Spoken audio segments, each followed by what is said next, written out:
Hello friends, welcome to Sri Tamil channel. இன்றைக்கி நம்ம பார்க்க போகிறது இட்லி, தோசை, பொங்கல் அப்படின்னு எல்லாத்துக்குமே சாப்பிட்ற மாதிரியான ஒரு இன்ஸ்டன்ட் பாசிப்பருப்பு சாம்பார்.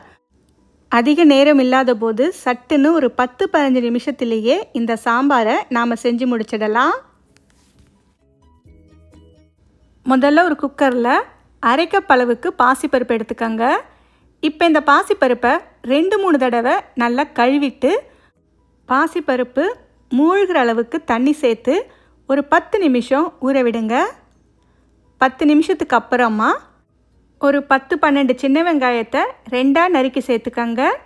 சின்ன வெங்காயத்துக்கு பதிலாக ஒரு மீடியம் சைஸ் பெரிய வெங்காயத்தை நறுக்கி சேர்த்துக்கங்க.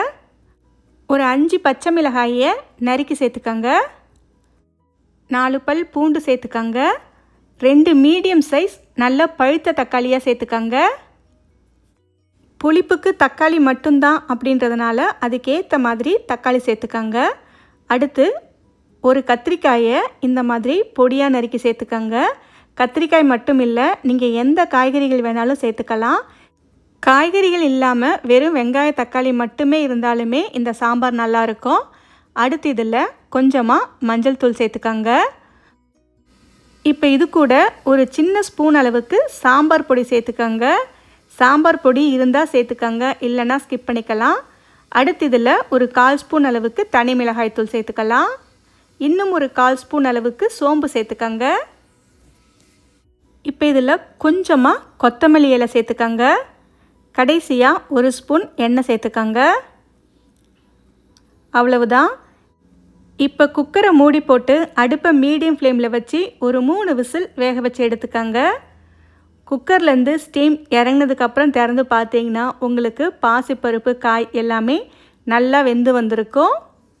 இப்போ இதை லேசாக மசிச்சு விட்டுக்கங்க. ரொம்ப மைய மசிக்காமல் 1-2 பருப்பு தெரிகிற மாதிரி மசிச்சு விட்டுக்கங்க. நீங்கள் இந்த சாம்பாரில் உருளைக்கிழங்கு, கேரட், மஞ்சள் பூசணி அப்படின்னு எந்த காய்கறிகள் வேணாலும் சேர்த்து வேக வச்சுக்கலாம். எல்லாமே நல்லாயிருக்கும். இப்போ பார்த்தீங்கன்னா பருப்பு ஓரளவுக்கு மசிச்சு விட்டாச்சு. இது அப்படியே இருக்கட்டும். அடுத்து ஒரு பாத்திரத்தில் 2 டேபிள் ஸ்பூன் எண்ணெய் சேர்த்துக்கங்க. இப்போ இதில் ஒரு 1/4 ஸ்பூன் கடுகு, உளுத்தம்பருப்பு சேர்த்து தாளிச்சிக்கங்க.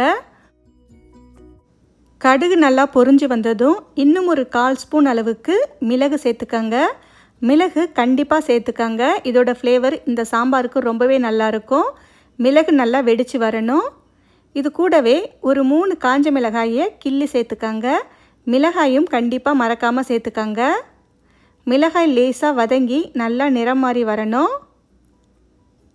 அடுத்து இதில் ஒரு கொத்து கருவேப்பிலையும் சேர்த்துக்கலாம். ஒரு 1/4 ஸ்பூனுக்கும் கொஞ்சம் கம்மியாக பெருங்காயத்தூளும் சேர்த்துக்கங்க. இது எல்லாத்தையும் சேர்த்து நல்லா வதக்கி விட்டு அடுப்பை குறைச்சி வச்சுட்டு நாம் வேக வச்சு கடைஞ்சி வச்ச பருப்பை சேர்த்துக்கலாம்.